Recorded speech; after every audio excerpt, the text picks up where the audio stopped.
IST, infecções sexualmente transmissíveis.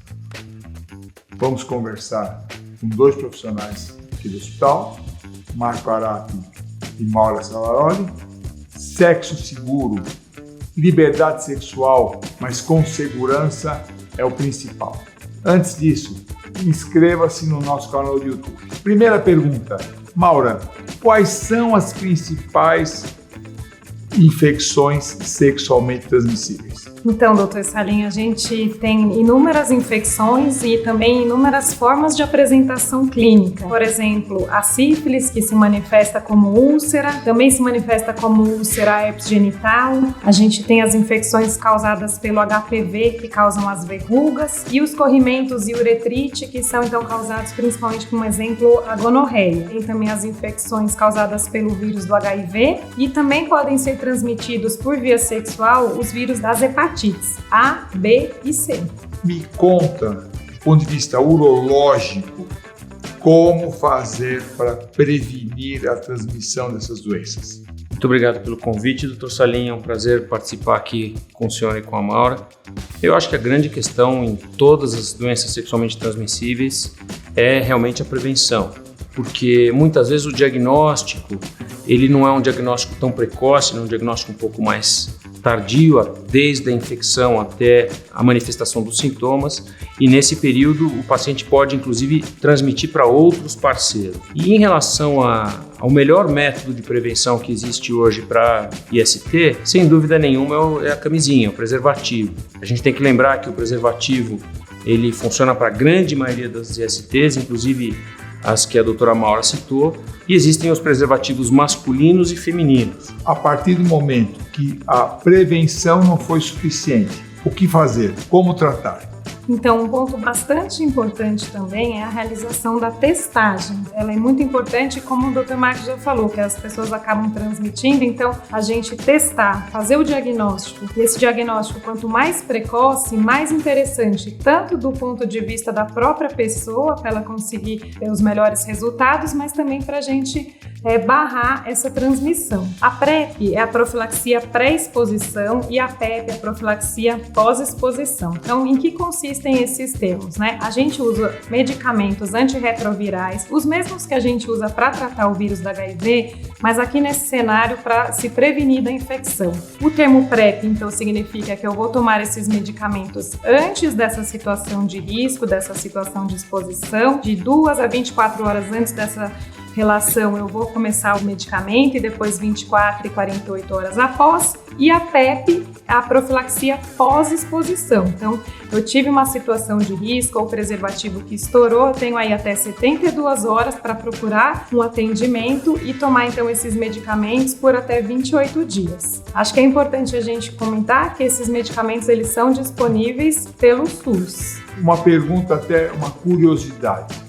No começo da minha vida médica, nós tínhamos as doenças venéreas. Depois, as DSTs, se transformaram em doenças sexualmente transmissíveis. E agora a IST, infecção sexualmente transmissível. Marco e Maura, por que essa mudança? A ideia de colocar então como IST, né, como infecções, fica um termo mais adequado, doutor Salim, porque nem sempre os pacientes, como o doutor Marcos já colocou, nem sempre eles têm a manifestação clínica no momento que eles já têm a infecção. Então, a infecção se refere à presença desse micro-organismo, desse vírus ou dessa bactéria, e a doença, ela denomina, na verdade, a presença de sintomas. Então, o termo IST, ele fica mais adequado por ser aí mais abrangente. No início da AIDS, muito se falava em doenças, em transmissão, em prevenção. Você não acha que atualmente diminuiu a campanha, diminuiu a participação da mídia na prevenção dessas doenças? Ótima pergunta. Eu acho que sim. Isso é uma coisa multifatorial.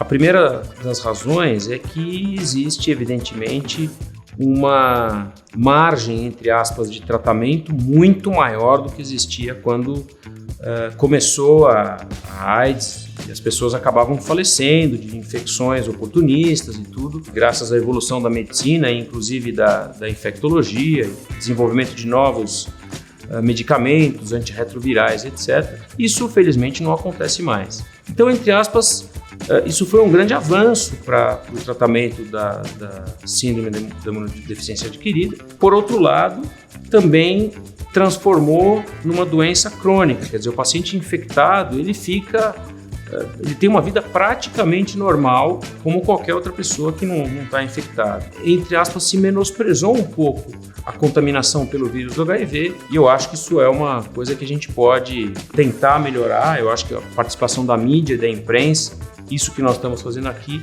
talvez seja uma das melhores alternativas para reconscientização, se previnam, porque apesar de tudo é uma doença que leva para o resto da vida, quer dizer, vai ter que ser tratado para o resto da vida. HPV, verruga, transmissão, câncer de colo uterino. Então, é uma doença que chama atenção e, antes de adquirir, vacina contra HPV. Ótima pergunta também, Dr. Salim. Acho que o HPV é uma das causas mais comuns de infecção sexualmente transmissível que vem ao consultório. Então, acho que é muito importante a gente lembrar do HPV também.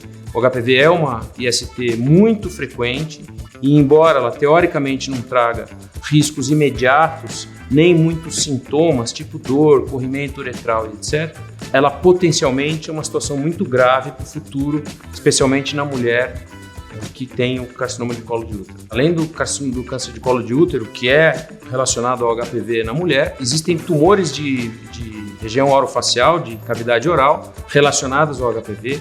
Existe o câncer de pênis relacionado ao HPV e existem pesquisas, inclusive, relacionando o HPV a possíveis tumores do trato urinário, como bexiga e uretra. Lembrando que o HPV é um vírus da família do herpes. Então, é mais ou menos o mesmo tipo de contaminação, ou seja, você só adquire o HPV, você só adquire a verruga, se você tem uma relação com penetração ou sem, ou uma relação oral de uma pessoa que está contaminada e que, portanto, tem verruga. Isso significa que quando você tira, teoricamente, essa verruga, ou que você trata essa verruga, essa pessoa pode voltar a ter relações sem se preocupar em transmitir. Então, nós recomendamos a vacina do HPV para meninas que não tiveram atividade sexual ainda, a vacinação de meninos que não entraram na vida sexual, muito embora essa situação seja menos estudada do que a vacina para mulheres. E, claro, usando a camisinha, fazendo sexo seguro e tendo, claro, consciência de que se você tem uma verruga genital, homem ou mulher, você deve procurar atendimento médico, porque existe a possibilidade de ser um HPV e esse HPV vai ser transmitido caso você não seja tratado.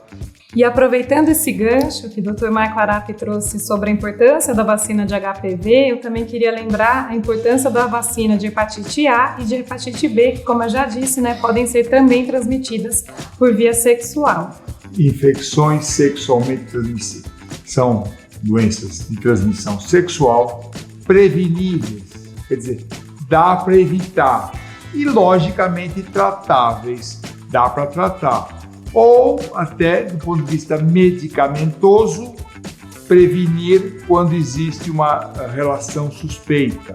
De preferência, tenha a sua vida sexual tranquila, divirta-se, faça as coisas que você quiser, mas se puder fazer uma prevenção, usando camisinha, medicação, para evitar a contaminação, porque mesmo sendo doenças tratáveis, algumas dessas doenças são eternas e podem ser evitadas.